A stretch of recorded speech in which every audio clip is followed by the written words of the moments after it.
Ponsel dengan Snapdragon 778 gitu emang beneran menarik ya, nggak cuma sembarangan mid-end biasa.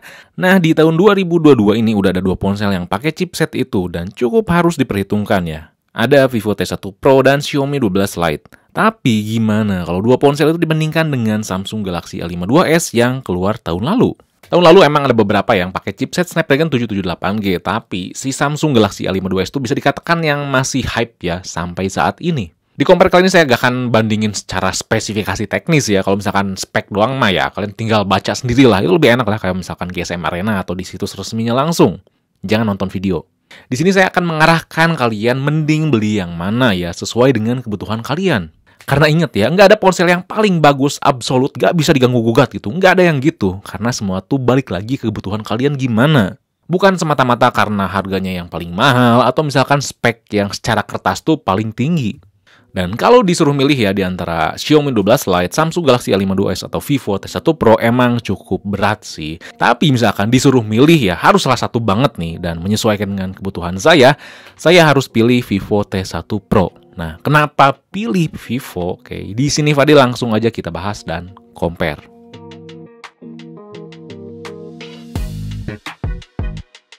Yang pertama, bodi dengan keunikan masing-masing. Yap, ketiga ponsel itu punya karakteristik yang masing-masing tuh kuat. Masing-masing punya hal yang bisa ngemanjain para penggunanya dengan caranya tersendiri. Vivo T1 Pro emang kasarnya tuh nggak cakep ya, apalagi bagian depannya kuno banget dengan ponis cuil di tengah. Bagian belakangnya secara look emang cukup cakep juga, hadir bump kamera yang gede dan unik, lalu punya finishing warna yang apik. Tapi nilai jual utama Vivo T1 Pro adalah bagian gripnya. Ergonominya tuh nyaman banget dibandingkan kedua ponsel lainnya. Hal ini karena Vivo punya bagian sisi kiri dan kanan yang melengkung. Juga bezel sisinya tuh lebih tipis dibandingkan atas dan bawah, jadi gripnya tuh asik. Tentunya juga tetap solid ya, lebih solid dibandingkan Samsung Galaxy A5 2S. Kalau kalian tuh mentingin banget look, terus tuh nyari yang premium, Xiaomi 12 Lite tuh jawabannya. Xiaomi ini tuh paling kece banget masalah desain, punya desain serba flat. Paling solid juga dibandingkan yang lain, walaupun bobotnya cukup ringan, tapi nggak bikin ringkih. Dan karena ponsel itu nggak terlalu tebal, jadi walaupun punya frame yang flat, tetap enak dipegangnya. Namun walaupun enak, masalah ergonomi di tangan emang paling di bawah dibandingkan kedua kompetitornya. Kalau kalian tuh nyari yang prefer seimbang antara look dan fungsionalitas, yaitu Samsung Galaxy A5 2S.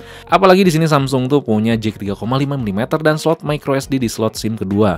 Dan bonus yang asik tentu ada rating IP67. Bisa diajak nyelam, jadi ponsel itu paling aman. Dan paling cocok juga kalau misalkan kalian tuh sering berkegiatan di ruang terbuka. Kalau Xiaomi itu cuman punya rating IP53, sedangkan Vivo nggak ada. Tapi Samsung Galaxy A5 2S ini adalah ponsel yang paling kerasa murahan. Karena pakai material serba plastik dan cukup tipis, kita bisa ngerasain ada gap ya di bagian bodi tengahnya. Makin kerasa murah juga karena bagian feedback getarnya, kerasa banget murahan, kasar. Sedangkan feedback getarnya tuh juaranya masih dipegang oleh Xiaomi yang luas banget ngasih pengaturan getarannya. Dan Vivo juga di sini enak ya, lembut tapi nggak selembut si Xiaomi. Saya masalah fisik tuh lebih milih Vivo T1 Pro karena saya lebih mementingkan sebuah grip yang nyaman ya. Ergonominya tuh gimana dibandingkan look ya, look tuh belakangan lah. Rating IP buat saya tuh nggak jadi permasalahan besar sih, karena saya lebih sering berkegiatan ya di dalam ruangan, di indoor, dibandingkan di luar gitu. Nah, lalu yang kedua tuh layarnya yang AMOLED. Kalau misalkan kalian tuh dengar kata AMOLED, pasti ya Samsung gitu, langsung terkoneksinya. Karena ya Samsung tuh salah satu perusahaan yang menyuplai layar AMOLED terbesar. Tapi di antara ketiga ponsel ini, yang paling ajib, yang paling oke masalah layar adalah Xiaomi 12 Lite, bukan Samsung Galaxy A5 2S. Yap, layar AMOLED-nya tuh gak modal AMOLED doang atau refresh rate tinggi doang 120Hz. Di sini layarnya tuh udah dukung kedalaman 12 bit, yang artinya ponsel ini dapat nampilin 68 miliar warna. Dan bener-bener oke dilihatnya. Dikala flagship tuh sekarang rata-rata masih di 10 bit aja warnanya. Xiaomi 12 Lite ini juga bisa muntah konten di Netflix dengan standar Dolby Vision. Jadi bener-bener asik, sedangkan kedua ponselnya tuh nggak bisa. Yang asiknya tuh sebenarnya bisa jadi asik banget gitu. Kalau always on display-nya tuh bisa nampilin terus. Yap, Xiaomi 12 Lite tuh nggak bisa nampilin always on display yang lama, cuman 10 detik aja.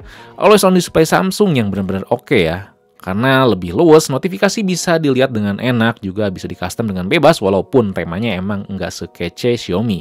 Vivo juga bisa nampilin always on display ya, bisa nampil terus atau disetting waktu tertentu, nggak kayak Xiaomi. Sama kayak Samsung. Cuma dia tuh nggak asik karena terbatas banget buat nampilin notifikasi aplikasi. Cuman aplikasi tertentu aja, itu pun nggak banyak.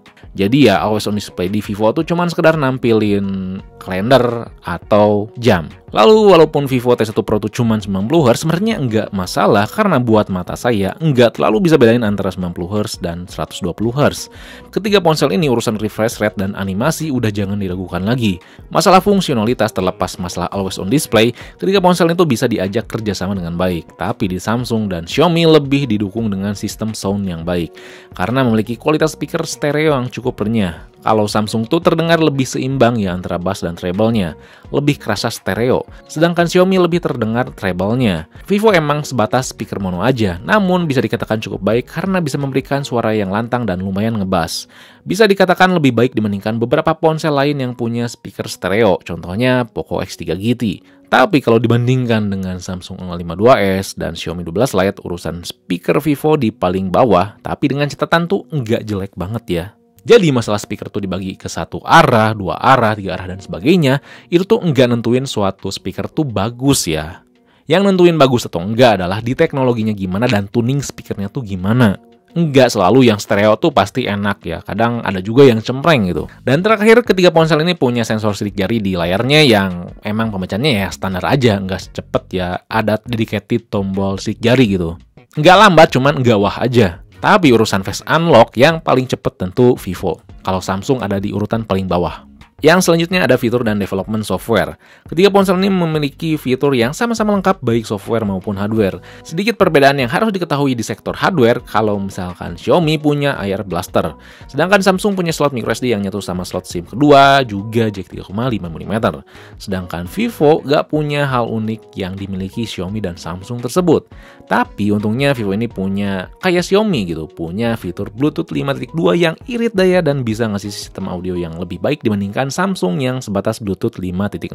Sektor software yang paling oke adalah Samsung karena ngasih treatment update Android sampai 3 kali yang sudah mendapatkan 1 kali update Android 12 yang artinya masih punya sisa 2 kali update. Jadi umurnya tuh sama kayak Vivo dan Xiaomi. Xiaomi dan Vivo emang belum berani ngasih update sampai 3 kali di seri mid-end-nya. Tapi tentu untung aja Xiaomi lebih enak dan luas kalau misalkan kalian tuh suka ngoprek ya buat routing, custom room, dan lain-lain.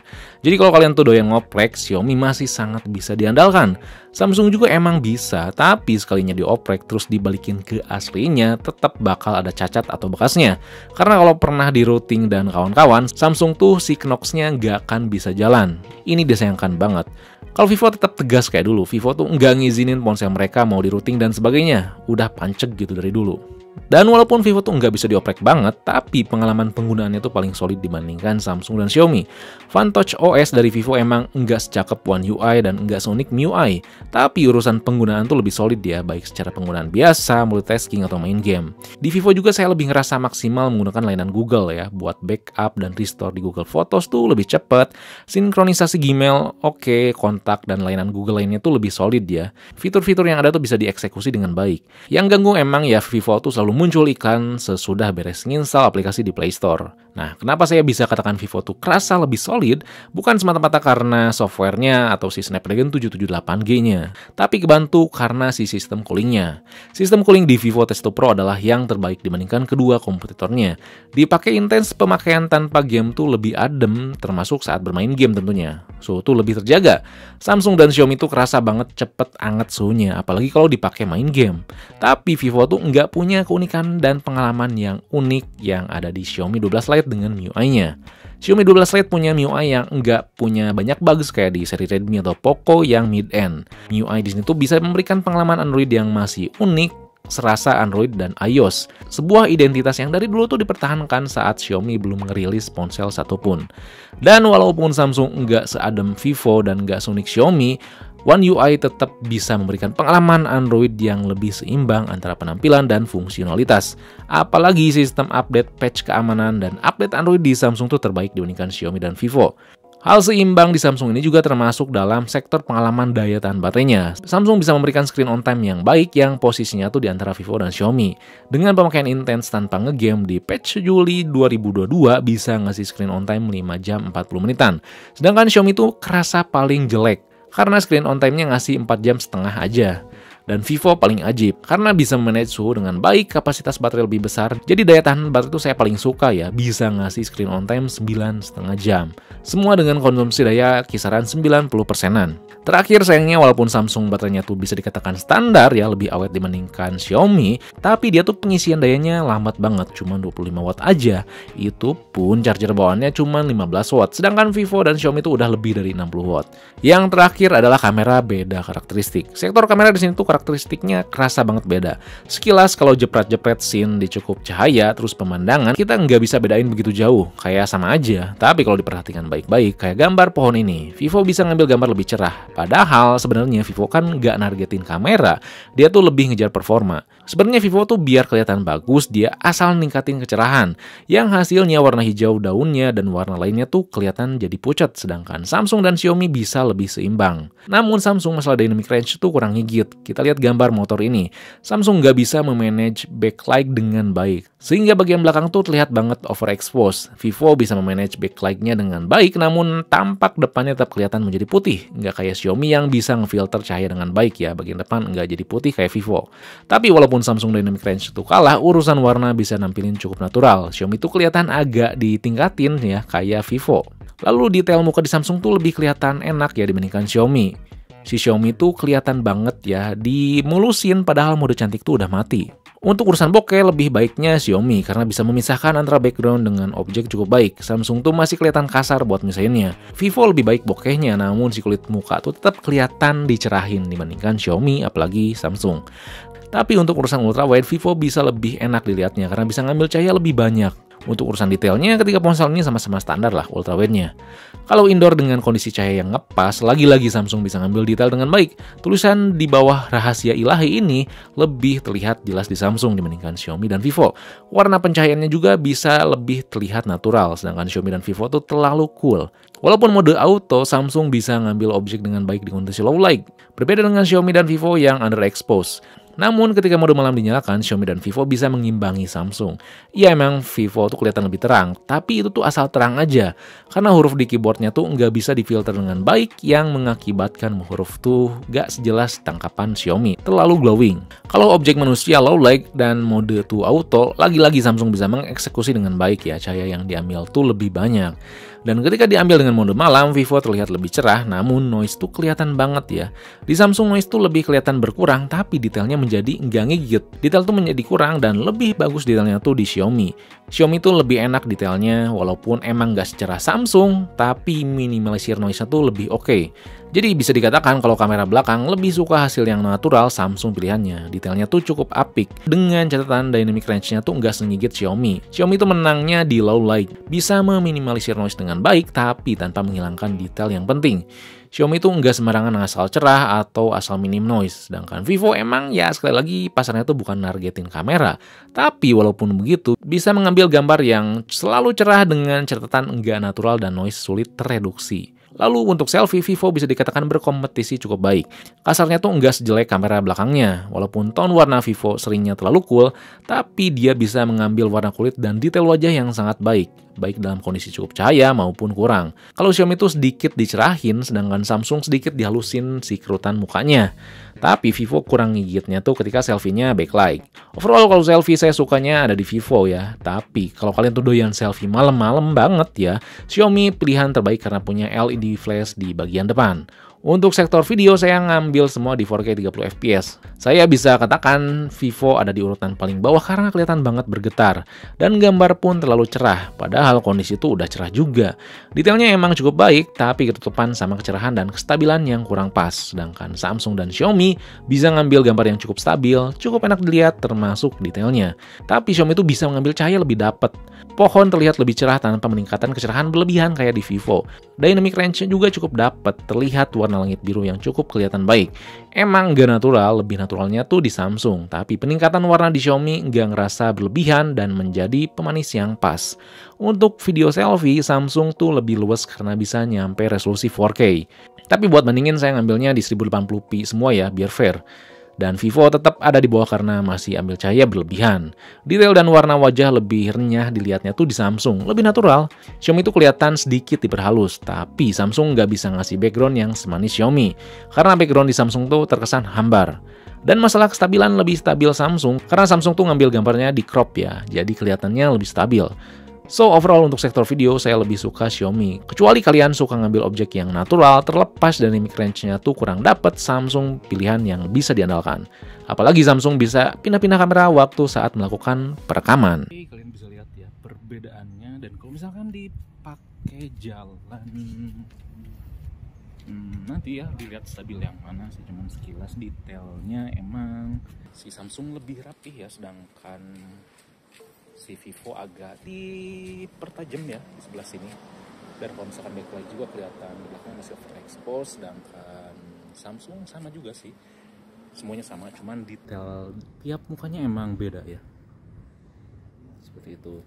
Cuman ya begitu, kalau misalkan si Vivo itu bergerak dari objek lain ke muka tuh agak ada jeda sih, sedangkan si Xiaomi ada sama Samsung, cuman nggak begitu terlalu jelas. So, kenapa saya pilih Vivo T1 Pro? Karena ya tadi, kebutuhan saya ada di situ. Vivo bisa memberikan sebuah pengalaman ponsel dengan Snapdragon 778G yang sangat baik. Tetap kencang, tapi suhunya tuh tetap terjaga, dan apalagi masalah manajemen baterainya. Grip si Vivo juga paling nyaman ya dengan sinkronisasi layanan Google yang pas. Karena saya tuh membutuhkan layanan sinkronisasi yang cepat ya, kayak Google Photos, Google Drive, Google Docs, dan lainnya. Iya, sektor kamera tuh menjadi kelemahan terbesar di Vivo yang saya rasain, tapi nggak jadi masalah besar. Buat sesekali jepret-jepret bisa diandalkan dengan baik. Saya tuh untuk kamera ya bukan menjadi kebutuhan utama ya, karena ada device lain yang bisa diandalkan. Tapi kalau kalian tuh butuh sebuah ponsel dengan Snapdragon 778G yang kameranya tuh bisa diandalkan, kalian bisa mempertimbangkan A52s atau 12 Lite. Sektor kamera kedua ponsel tersebut memiliki karakteristik yang masing-masing kuat, yang sebenarnya mau pilih manapun kalian nggak akan rugi. Tapi kalau misalkan emang pengen yang natural objek yang diambil, pilihlah Samsung. Tapi kalau pengen sebuah kamera yang bisa ngambil gambar seimbang, nggak cuma objek utama aja yang bagus ya, tapi sekitarnya juga kayak background dan objek lainnya, Xiaomi pilihan yang tepat. Lalu seperti yang dibahas tadi, kalau kalian tuh lebih suka berkegiatan di outdoor, pilihlah Samsung karena punya rating IP yang lebih baik. Apalagi dia tuh punya jack 3,5mm dan slot micro SD. Tapi kalau kalian tuh butuh ear blaster ya buat masalah remote, ngecas tuh pengen cepet banget, apalagi suka ngoprek ya kayak custom room routing dan lain-lain, Xiaomi 12 Lite pilihan yang terbaik. Oke, jadi itu saja video compare kali ini. Kalau misalkan kalian tuh kurang pasti dan pengen lebih jelas masalah fitur dan sebagainya, kalian bisa nonton masing-masing review ketiga ponsel ini. Dan kalau misalkan ada yang ingin tanyakan, kalian bisa tulis komen di bawah. Lalu jangan lupa buat like, share, subscribe, fix me, lalu nyalain lonceng notifikasinya biar gak ketinggalan video berikutnya. Oke, di sini Fadil, peace out.